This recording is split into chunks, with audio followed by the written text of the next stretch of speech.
Slot booking কি? Slot booking কি সাধারণ মানুষের উপকার করছে?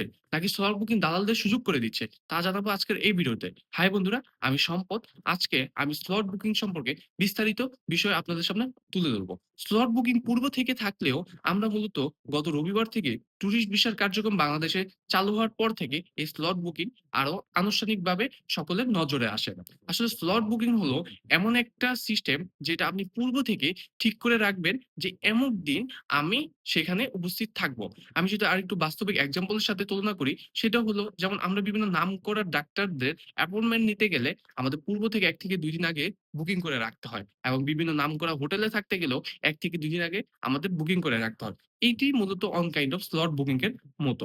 এখন আসি স্লট বুকিং ইন্ডিয়ার যে ভিসা, এই ভিসার ক্ষেত্রে স্লট বুকিংটা কেন মানুষের উপকার করছে নাকি ক্ষতি করছে? আমি মনে করি স্লট বুকিং প্রকৃতপক্ষে মানুষের উপকার করছে। ধরেন আপনি একদিনে ১,০০০ মানুষ ভিসার জন্য এপ্লাই করল এবং আবেদন করল। এখন যদি স্লট বুকিং না থাকতো, সেক্ষেত্রে কি হইতো? ১,০০০ মানুষই লাইনে দাঁড়িয়ে থাকতো ভিসার জন্য।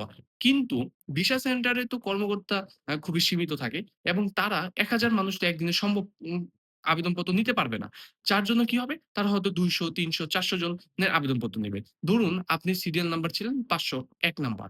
এখন আপনি কিন্তু আপনার অফিস, আপনার কাজকর্ম সবকিছু বাদ দিয়ে আপনি কিন্তু ওইখানে সিরিয়াল ধরেছিলেন ঘন্টার পর ঘন্টা।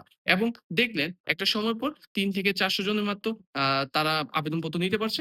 বাকি সবাইকে আবার বাসায় ব্যাক করতে হচ্ছে। আবার পরের দিন আবেদনপত্র জমা দিতে চাইলে যেতে হচ্ছে এবং পরের দিনেও কি আ যে আবেদনপত্রটা জমা দিতে পারবে কিনা তার কোন সিউরিটি থাকতেছে না। এইটা মূলত স্লট বুকিং যদি না থাকে, ম্যানুয়ালি যদি থাকে তো সে এরকম সমস্যাগুলি দেখা দেয়। সো স্লট বুকিং সেক্ষেত্রে কি করে? স্লট বুকিং পূর্ব থেকেই যে কে ৩ থেকে ৪০০ জন প্রত্যেক দিন ৩ থেকে ৪০০ জন মানুষকে অনুমতি দেওয়া যে আপনারা এই সময় থেকে এই সময় আপনারা আসবেন এবং আবেদনপত্র জমা দিয়ে যাবেন। এবং সেই মানুষগুলি কিন্তু ওই সময় আসে এবং আবেদনপত্রগুলি সহজেই জমা দিতে পারে। যার কারণে কি হয়? আপনার সময় বাঁচে, আপনার অর্থ বাঁচে এবং আপনার শ্রমও বাঁচে। কারণ স্লট বুকিং না থাকলে আপনি একদিন অফিস বন্ধ দিলেন আবেদন জমা দেওয়ার জন্য। কিন্তু আপনি আবেদন জমা দিতে পারলেন না। যার কারণে কি হবে? পরের দিন তো আপনি আবার অফিস বন্ধ দিতে হবে। তো যার কারণে সমস্যার মুখে পড়ি আমরা। তবে এখানে একটা কিছু আছে। আপনারা অনেকেই হয়তো বলবেন যে স্লট বুকিং কারণে তো দালালদের বিভিন্ন সুযোগ করে দিচ্ছে। হ্যাঁ, আমি আপনাদের এই কথার সাথে অস্বীকার করছি না।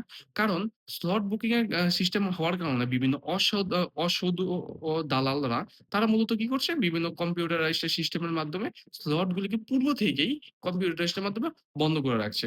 যাতে অন্য নতুন কাস্টমার যারা সাধারণ মানুষ আছে তারা যাতে নিজেরা যাতে স্লট বুকিং না করতে পারে।